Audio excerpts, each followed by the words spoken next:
telah memasuki hadis yang ke-20 ya. Jadi kalau hadis atau kitab ini namanya arba'in atau arba'un, itu artinya 40 ya, padahal realitasnya 42 ya. Nah, kalau misalnya dikatakan bahwa hadis ini atau kitab ini tersusun atas 40 hadis ya, karena arba'in, maka kita itu sudah berada di posisi tengah-tengah. Tengah-tengah itu artinya nisfu. Nisfu.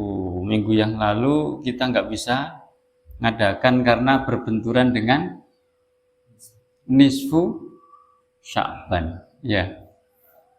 Cuma kadang-kadang ada pengucapan yang salah, Pak. Kenapa jadi misfu? Ada nggak gitu? Kenapa belanja mau biasa misfu? Acara misfu. Yang benar adalah nisfu. Ya, kalau misalnya nggak fasih nisfu nggak apa-apa gitu. Tapi jangan sampai misfu. Ya. Karena yang namanya nisfu itu artinya adalah tengah-tengah atau separuh. Jadi nisfu Sya'ban berarti pertengahan bulan Sya'ban, gitu loh ya. Nah, kitab ini kita sudah mencapai nisfunya ya. Jadi hadis ke-20. Bismillahirrahmanirrahim. Al-haditsul ishruna, hadis yang ke-20. Al-haya'u minal iman ya. Malu itu bagian dari iman. Pernah dengar ya hadis ini? Malu itu bagian dari iman. Sebenarnya ini hadis, tapi dipakai sebagai judul bab ini atau hadis yang ke-40 ini. Begitu. Qala al-musannifu rahimahullahu ta'ala wa nafa'ana bi ulumihi fid dharaini amin. An Abi Mas'udin Uqbah bin Amrin al-Ansari al-Badri radhiyallahu anhu. Dari Abu Mas'ud. Siapa Abu Mas'ud yang dimaksud di sini? Yakni Uqbah bin Amr. Uqbah bin Amr. Kalau di dalam tulisan begini ya, ada ain mim ra ya, tanpa wawu, maka itu pasti bacaannya Umar ya. Tapi kalau ada huruf ain, mim, dan ro bergandeng kemudian ditambahi wawu, itu pasti Amru namanya ya, Amru. Jadi bedanya Umar dengan Amru itu ada pada wawu gitu. Makanya Nabi dulu pernah berdoa kan, ya Allah jadikan salah satu Umar itu menjadi pendukung dakwah aukamakol ya. Yang dimaksud dua Umar itu siapa? Salah satu dari dua Umar itu. Yang pertama adalah tentu Umar bin Khattab. Yang kedua siapa? Amru bin Hisham. Nah, ternyata Allah mentakdirkan memilih karena Umar sendiri yang milih gitu. Ya, Umar bin Khattab yang menjadi pendukung dakwah. Sementara Amru bin Hisham menjadi musuh utama. Tahu Amru bin Hisham, Mbak? Siapa dia? Julukannya siapa? Abu Jahal. Nah itu Abu Jahal. Nah ini Uqbah bin Amr al-Ansari al-Badri. Ini sahabat dari kalangan Ansor yang ikut perang Badar, veteran perang Badar radhiyallahu anhu. Semoga Allah meridhai beliau. Qala Rasulullah sallallahu alaihi wasallam, Rasulullah sallallahu alaihi wasallam bersabda, inna mimma adrakan nasu min kalamin nubuwati al-ula, sesungguhnya di antara perkataan nubuwah, ya, apa perkataan nubuwah itu? Perkataan nubuwah itu ya wahyu. Perkataan nubuwah berarti ungkapan atau apa? Sejumlah kalimat gitu loh. Atau kata-kata ya yang di dalamnya itu adalah berisi nubuwah. Nah, maksudnya begitu. Ya. Yang pertama, yang awal-awal ya, yang dipahami oleh manusia adalah idza lam tastahi, ada dalam riwayat yang lain itu lam tastahi. Tapi yang apa namanya, yang sahih kayaknya idza lam tastahi fasna ma syi'ta. Apabila engkau tidak punya malu, ya, maka berbuatlah sekehendakmu, berbuatlah semaumu. Jadi hadis ini diungkapkan oleh Rasulullah berkaitan dengan rasa malu, berkaitan dengan rasa malu, ya. Dan ada baiknya memang ini dihafal, khususnya yang terakhir tadi, idza lam tastahi fasna ma syi'ta. Ya, apabila engkau tidak punya rasa malu, maksudnya, maka berbuatlah sekehendakmu. Nah, apa maknanya nanti kita akan kaji, ya. Itu. Hadirin sekalian yang dimuliakan Allah, hadis ini penting untuk kita hafal ya, sekali lagi ya, juga untuk kita pahami itu. Bahwasanya ya, sifat malu itu adalah bagian dari ajaran Islam atau perintah agar seseorang atau seorang mukmin mempunyai sifat malu, itu ternyata adalah bagian dari ajaran Islam, bahkan bagian dari ajaran Islam yang paling mendasar, yakni masalah keimanan. Ada hubungannya antara sifat malu, padahal sifat itu kan ibaratnya karakter. Sifat itu kan karakter. Sifat itu menduduki level ketiga, ya. Level ketiga itu maksudnya adalah dia itu hasil dari pelaksanaan hukum syara. Level pertama itu keimanan. Level pertama itu keimanan. Ya, keimananlah yang kemudian mendorong seseorang untuk beramal soleh. Itulah amal soleh, itu adalah aplikasi dari syariah.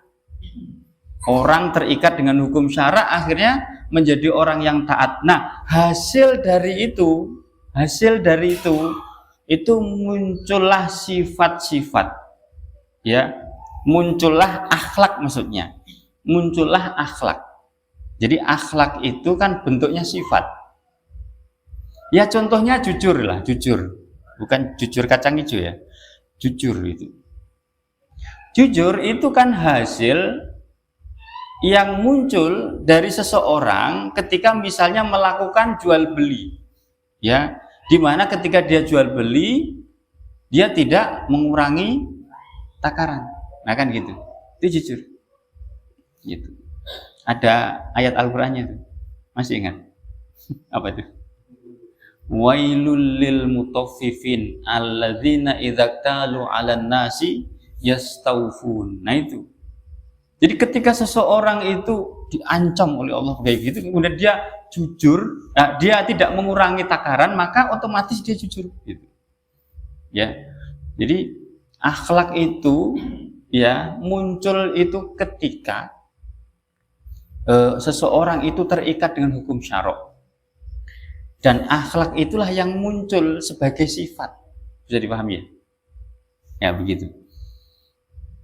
Nah, sehingga ini penting ya. Jadi walaupun tadi malu itu adalah bagian dari sifat ya, malu itu adalah hasil dari pelaksanaan hukum Islam, tetapi malu ini dalam konteks pembahasan ini justru dikaitkan dengan keimanan, bagian dari keimanan. Sekarang ini Pak, ibu sekalian yang dimuliakan Allah, termasuk adik-adik ya, adik-adik kan karena belum nikah ini.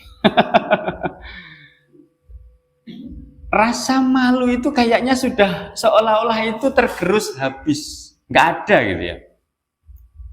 Apalagi munculnya berbagai macam aplikasi yang memudahkan orang untuk melakukan apapun. Ya contohnya TikTok lah, saya sebut ya, gitu. Karena yang paling terkenal itu TikTok itu, ya Allah, naudzubillah min dzalik, itu menjadikan seseorang yang kayak hilang rasa malunya, joget-joget gitu. Ya, padahal dia yang joget itu dilihat orang gitu. Kelihatannya aja di depan HP. Gitu. Kemudian gara-gara ngonten gitu. Ini biasanya ngonten ini ya. Ngonten gitu. Ngonten itu kayak menghalalkan segala cara itu supaya followernya nggak lari. Ya enggak? Gitu. Bahkan sampai membuka sebagian aurat, bahkan semuanya. Itu. Ya, saya lihat itu ya Allah dulu Pak, ya dulu Ibu ya, trending topik itu ditentukan oleh Twitter, tapi kemudian dalam perjalanannya Twitter itu dibeli oleh Elon Musk, apa bacanya apa susah ya, ya dibeli sahamnya Twitter itu oleh Elon Musk jadi X gitu, ya. Jadi platform X namanya. Ternyata sekarang itu nggak dijadikan trending lagi, bahkan lebih banyak madorotnya. Lebih banyak madorotnya. Saya ngomong kayak gini bukan berarti menganjurkan atau penasaran ya, nggak usah. Karena dulu kalau trending topik itu kita ingin mengangkat sebuah topik yang jadi pembahasan nasional maupun internasional, itu kita pakai tagar, dan tagar itu yang terkenal sentralnya itu di tweet gitu. Sekarang enggak lagi itu. Ya sekarang itu malah dijadikan ajang yang liar itu. Sambungannya itu ke Telegram, sambungannya itu. Ya. Di sana itu ya Allah, ya jual manusia. Ada. Manusia dijual itu. Ada manusia yang mengajak HP. HP tahu lah. Yang terkenal itu biasanya kalau ada ini, kalau meninggal dunia kan MD. Kalau HP apa? Hubungan badan. Ada di sana. Naudzubillah min dzalik. Dan banyak lagi. Ya. Ya termasuk ini rasa malu ya gitu. Di zaman saat ini. Termasuk ini kita mendekati puasa, Pak. Banyak orang itu nggak di sini ya, nggak di sini, mungkin di luar sana gitu. Masuk bulan puasa itu hari pertama kayak aneh alim gitu, kelihatannya itu puasa betul itu. Hari kedua berikutnya itu, masya Allah, Maroko Pak.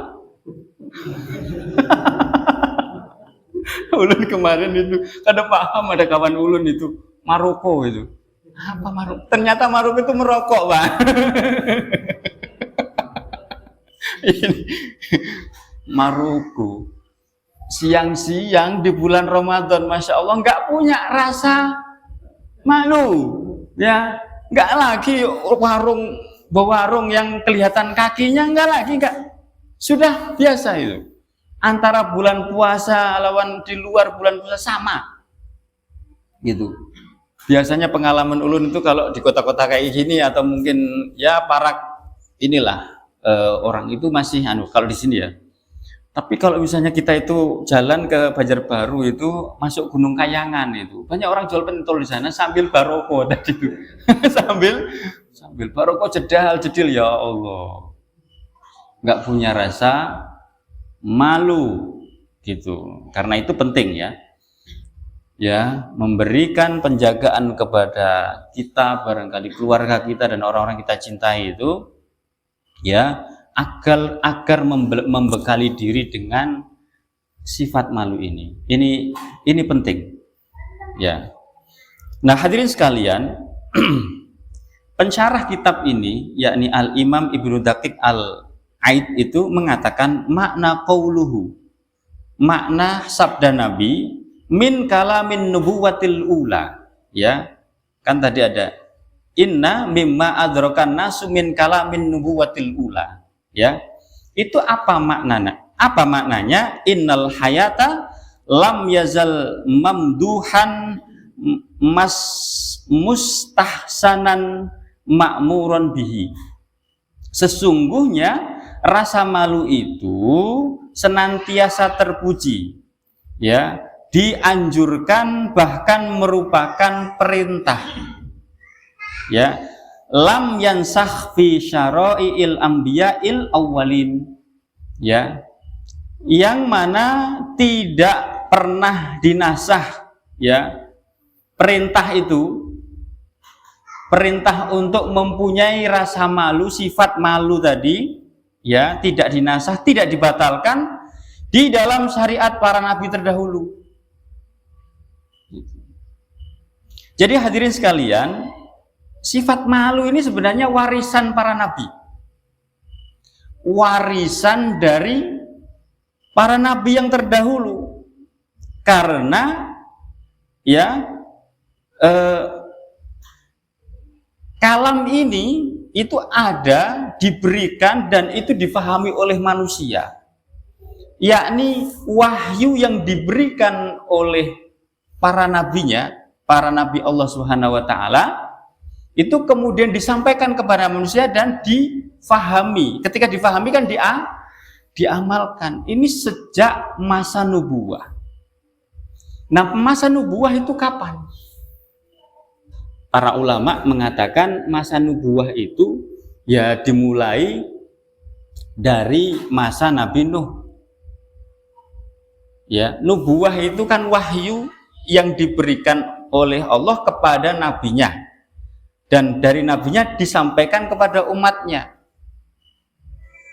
Sementara kalau nabi itu kan para ulama menjelaskan diberikan wahyu, wahyu itu tidak disampaikan gitu. Wallahu a'lam. Tapi bagaimana dengan Nabi Harun? Nabi Harun kan menyampaikan, ya, makna lain adalah nabi itu menyampaikan risalah dari rasul sebelumnya. Jadi Nabi Ismail itu memang bukanlah seorang rasul, tetapi seorang nabi. Beliau meneruskan risalah yang dibawa oleh Nabi Ibrahim alaihis salam. Demikian juga Nabi Harun.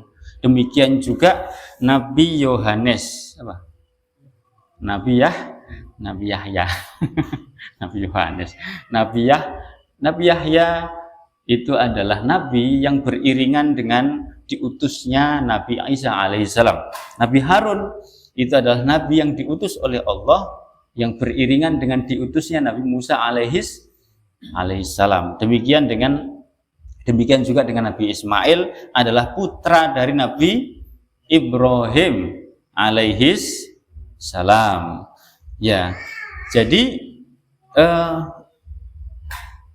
rasa malu atau sifat malu ini diperintahkan, hadirin sekalian, oleh Allah itu kepada para rasulnya, nabi-nabi yang menerima risalah dari Allah Subhanahu wa Ta'ala yang kemudian disampaikan kepada umatnya setiap zaman. Dan ungkapan ini, ya, atau wahyu yang terkait dengan sifat malu ini diteruskan terus, disampaikan terus gitu, ya.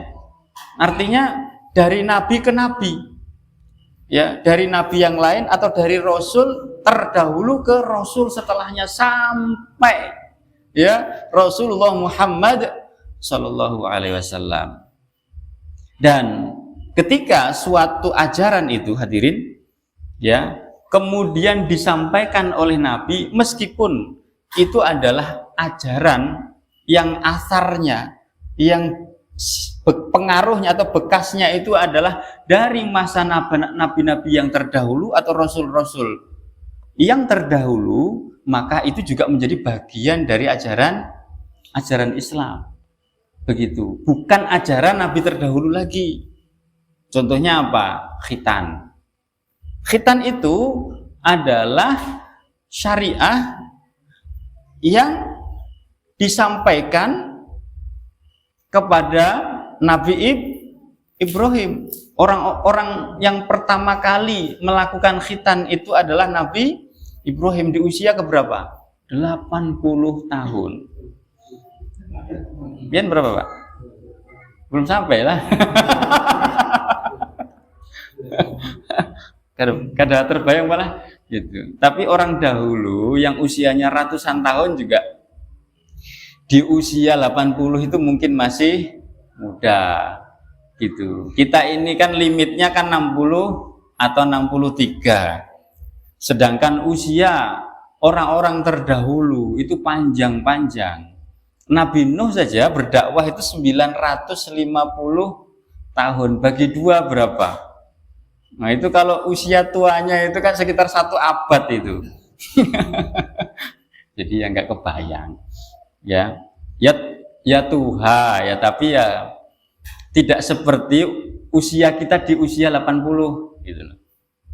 Nah itu di syariat khitan itu kepada Nabi Ibrahim, tetapi kemudian di zaman Nabi Muhammad itu juga dilaksanakan, sehingga khitan itu bukan ajaran Nabi Ibrahim saja, tetapi menjadi ajaran Islam karena disampaikan oleh Rasulullah atau disyariatkan oleh Allah kepada Rasul, termasuk ya haji gitu ya. Haji itu termasuk juga syariat Nabi Ibrahim yang kemudian dikukuhkan menjadi syariat bagi umat Islam begitu.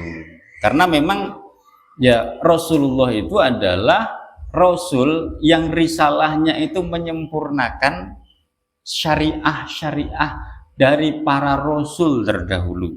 Beliau katakan innama bu'istu liutammima makarimal akhlak. Sesungguhnya aku ini diutus dalam rangka untuk liutammima makarimal akhlak, untuk menyempurnakan akhlak dari para Rasul terdahulu, dari syariah terdahulu. Nah, hadirin sekalian yang dimuliakan oleh Allah, itu tadi makna dari ya min kalamin nubuwatil ula. Kemudian dilanjutkan wa qauluhu, dan sabda Nabi yang berikutnya fasna ma syi'ta, ya, yang artinya apa? Ya, lakukan atau berbuatlah sekehendakmu. Fasna ma syi'ta. Kan idza lam tastahi, jika kamu tidak punya rasa malu, ya fasna ma syi'ta, lakukan apapun yang kau mau, maksudnya begitu, lakukan apapun yang kamu mau. Nah maknanya bagaimana? Fihi wijhani, maknanya itu ada 2 sisi, maksudnya maknanya itu ada 2. Ahaduhuma, yang pertama, ayyakuna kharaja bilafdil amri ala ma'nal wa'idi wa tahdidi. Ya, yang pertama itu adalah lafadz, ya maknanya adalah lafadz yang perintahnya itu ya maknanya ancaman. Ya, jadi lafadz, sebenarnya lafadz itu berupa perintah. Kan fasna perintah, fiilnya fiil amr, ya. Maknanya lafadznya itu perintah, tapi maknanya itu adalah ancaman. Al-wa'id wa tahdid. Al-wa'id dan at-tahdid itu maknanya sama. Dua-duanya maknanya adalah ancaman. Ya, walam yarid bihil amr, ya, dan tidak diinginkan dari maknanya itu adalah perintah saja gitu, sekedar perintah. Kaqaulihi i'malu ma syi'ta, sebagaimana firman Allah dalam Al-Qur'an, i'malu ma syi'ta, lakukanlah apa yang kamu kehendaki. Nah, kalimah atau kata ini i'malu ma syi'tum ini fa innahu wa'idun, maka sesungguhnya makna dari ini adalah ancaman, ya, li'annahu qad bayyana lahum ma ya'tuna bihi wa ma yatrokuna.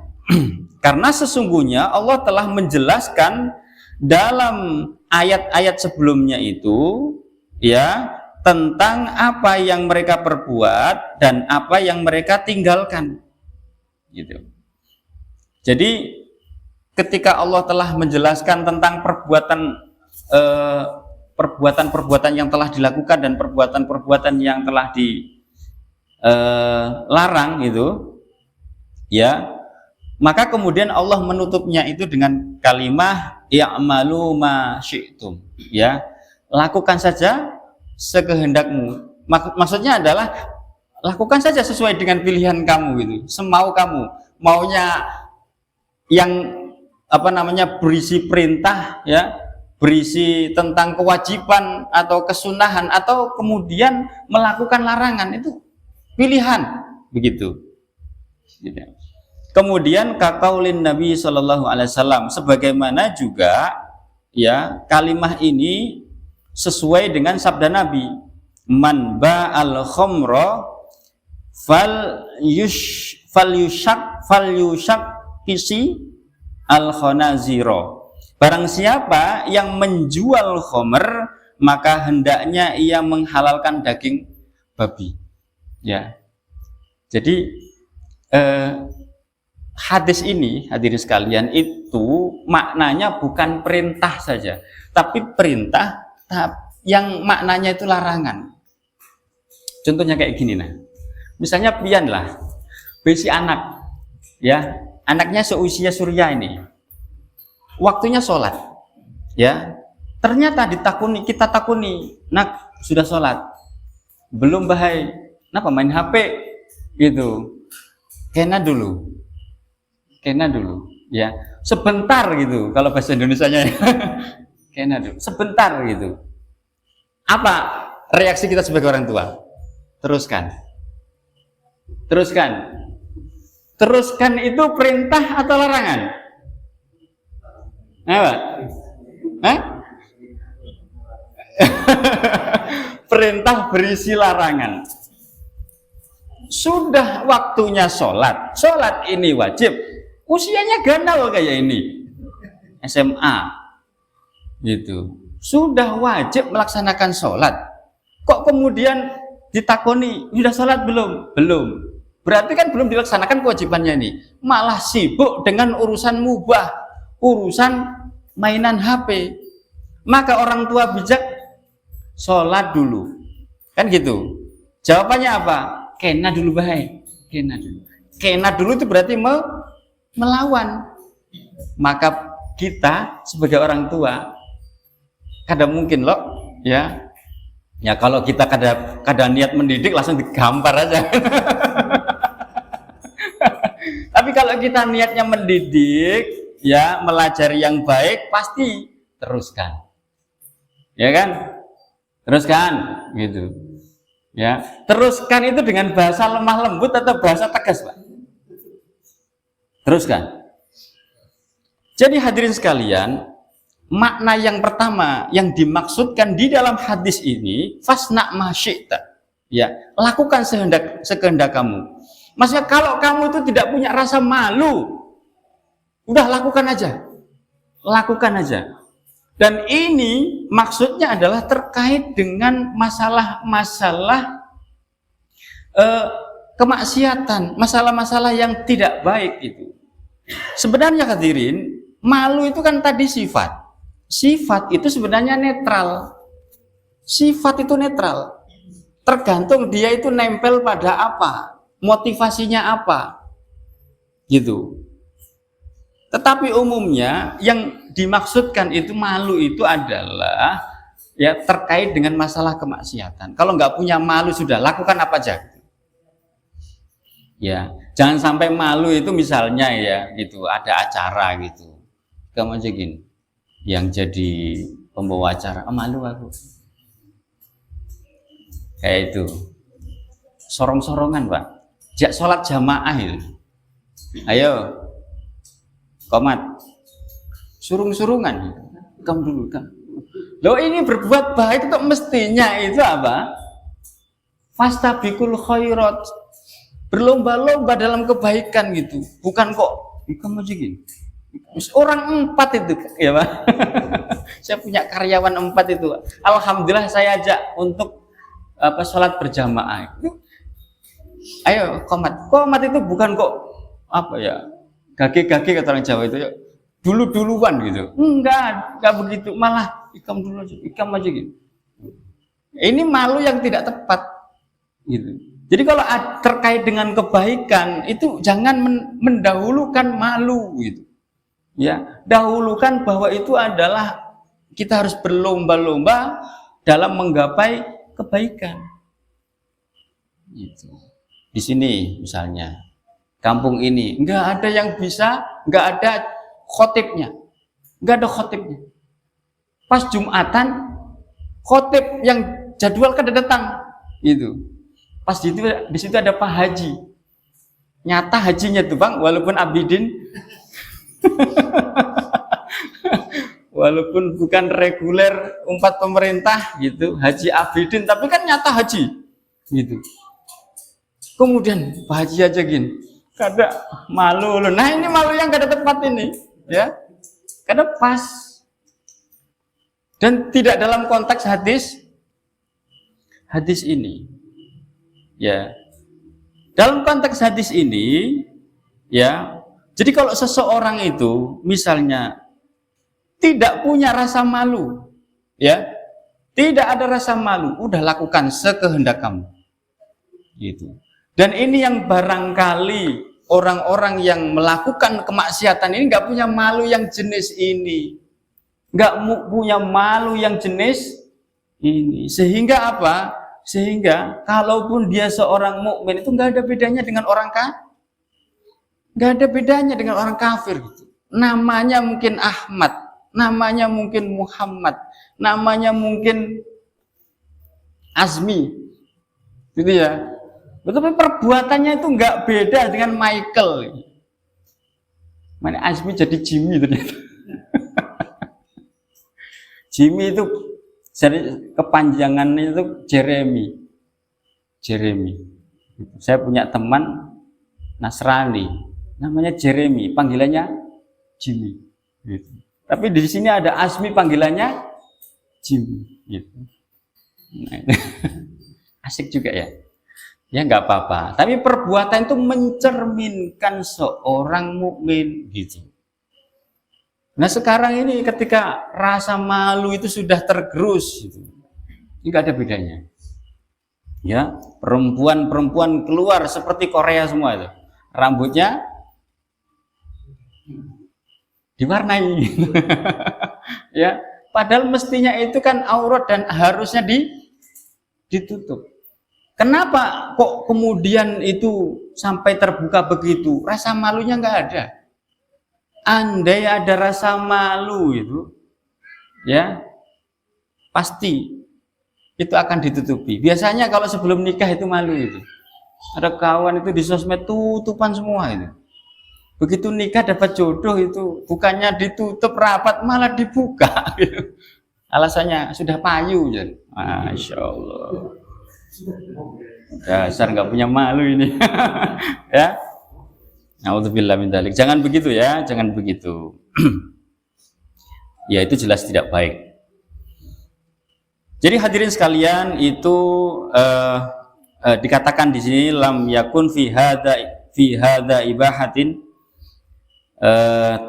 tashqiso al-khanaziri. Hadis ini ya tidak bermakna bolehnya mengkonsumsi daging babi. Yang dimaksudkan di dalam hadis tadi itu man ba'al khamra fal yushaq qosi ya, falyusaqqisi al-khanazira tadi. Jadi Rasulullah mengatakan barang siapa yang menjual khamar maka hendaknya ia menghalalkan daging babi. Itu maksud hadis ini, maksud Rasulullah itu bukan membolehkan makan daging babi. Lah kalau kamu itu sudah berani minum khamar, sudah berani melanggar syariat dengan meminum khamar, ya sudah sekalian aja gitu ya. Sekalian aja makan babi. Ya, sempurna gitu. Artinya Rasulullah itu sebenarnya ngancam. Rasulullah itu memberikan ancaman yang artinya larangan. Kalau kamu minum khamar, berarti kamu itu nggak punya rasa malu. Daripada nggak punya rasa malu, udah makan babi aja sekalian. Gitu. Artinya itu larangan. Sebagaimana kita melarang anak-anak kita ketika mereka berbuat kemaksiatan dengan bahasa perintah tadi. Itu makna yang pertama. Masih ada ya waktunya? Sedikit lagi. Ya, sedikit lagi ya.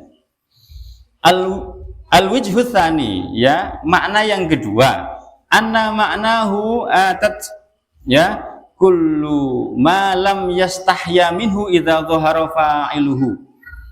Ya, makna yang kedua adalah bahwasanya maknanya itu adalah lakukanlah segala sesuatu yang tidak membuat pelakunya malu ketika perbuatan itu nampak. Maksudnya adalah malu yang ada ini menjadi pendorong, menjadi basic, ya, agar seseorang itu melakukan berbagai macam, dan ketika berbagai macam perbuatan tadi itu dinampakkan, dia tidak malu. Hadirin sekalian, ini maknanya ada kaitannya dengan yaumil hisab. Jadi kalau misalnya nggak punya malu, ya, maksudnya mintalah Allah sebanyak-banyaknya, sehingga ketika nanti itu ditampakkan, ya, malunya itu nggak ada. Bisa dipahami, ya. Karena itu dikatakan di sini, wa nahwi hadza qauluh, ya, makna ini sebagaimana sabda Nabi, al haya'u minal iman. Ya, malu itu bagian dari iman. Maknahu innahu lamma kana yamna'u sahibihi minal fawahishi wa yuhammilu 'alal birri wal khair. Ya, maknanya adalah sesungguhnya rasa malu itu dapat mencegah pelakunya dari perbuatan-perbuatan keji. Rasa malu itu bisa mencegah pelakunya, mencegah orang yang mempunyai rasa malu itu dari perbuatan keji. Perbuatan keji itu apa? Perbuatan yang hubungannya dengan farji. Perbuatan-perbuatan yang hubungannya dengan syahwat. Itu adalah perbuatan keji, ya. Wa yuhammilu 'alal birri wal khair, dan mendorong pelakunya itu untuk melakukan kebaikan. Jadi rasa malu itu ini di sini adalah mempunyai fungsi sebagai preventif dan pendorong. Apa istilahnya? Ngerem. Kalau kendaraan apa? Rasa malu itu dijadikan sebagai alat ngerem dan ngegas. Ngerem dan ngegas gitu. Analoginya seperti itu, ya, kama yamna'ul imani sahibihi min dzalika, sebagaimana keimanan melarang pelakunya dari perbuatan tersebut. Jadi gara-gara iman, maka seseorang itu kemudian itu takut melakukan perbuatan-perbuatan maksiat, ya, dan gara-gara iman seseorang kemudian terdorong untuk melakukan berbagai macam ketaatan. Jadi ada kesamaan antara sifat malu dengan keimanan, ya, sehingga dikatakan di sini juga wa yuhammiluhu, ya, alat taati, ya, dan juga bahkan malu itu bisa mendorong untuk melakukan berbagai macam ketaatan.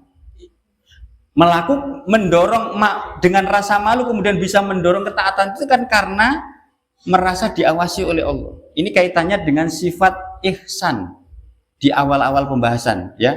Itu ihsan itu apa? Anta budallaha ka'annaka taroh, fa illam takun tarahu fa innahu yarok, ya.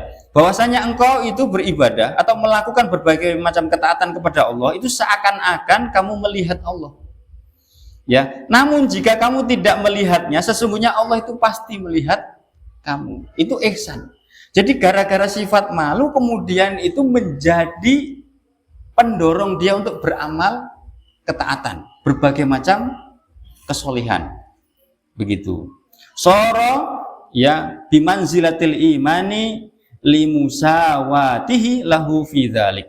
Ya, oleh karena itu rasa malu itu berada pada posisi iman karena sama-sama mendorong kepada kebaikan dan mencegah kepada kemaksiatan.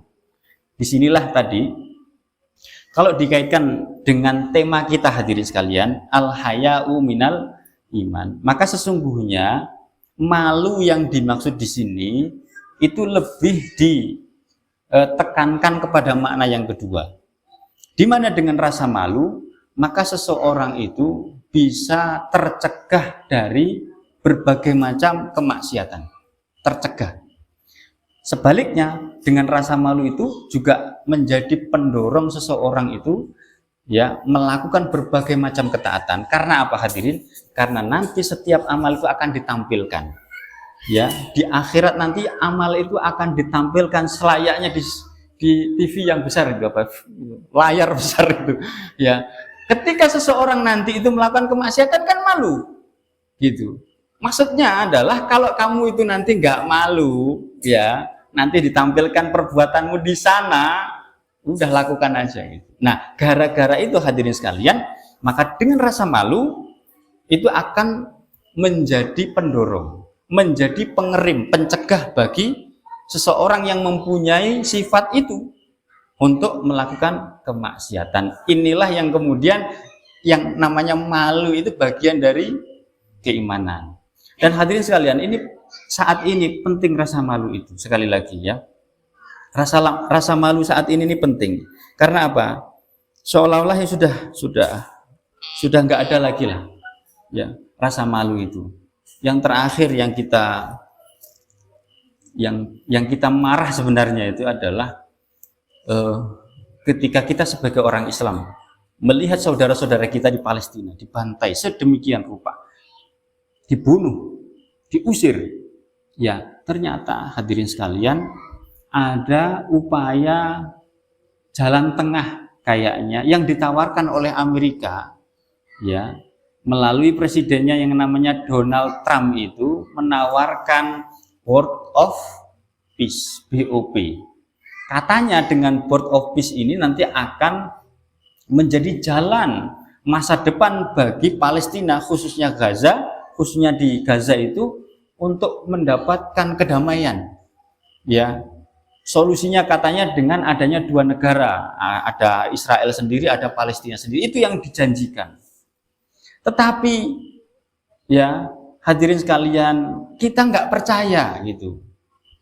Cuma anehnya ketika ide seperti ini hadirin ditawarkan kepada para kepala negara di negeri-negeri kaum muslimin hari ini, ternyata mereka itu kompak gitu, setuju, banyak yang setuju itu.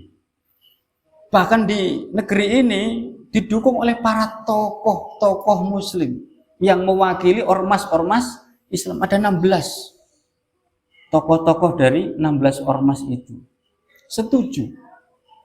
Katanya ini menjanjikan perdamaian di Palestina. Wallahu a'lam, tapi kami menilainya ini memalukan. Ya, ini kayaknya nggak punya rasa malu gitu kepada umat Islam. Kenapa? Karena Amerika kok dipercaya itu loh. Dari mana gitu? Dari mana rumusnya? Sedangkan kita kepada orang fasik saja, informasi yang datang dari mereka kita harus tabayun kok. In ja'akum fasikum binaba'im fatabayyanu. Ini orang kafir, kafirnya bukan kafir biasa, kafir harbi fi'lan, kafir yang jelas-jelas memusuhi kaum muslimin. Bagaimana bisa kita percaya?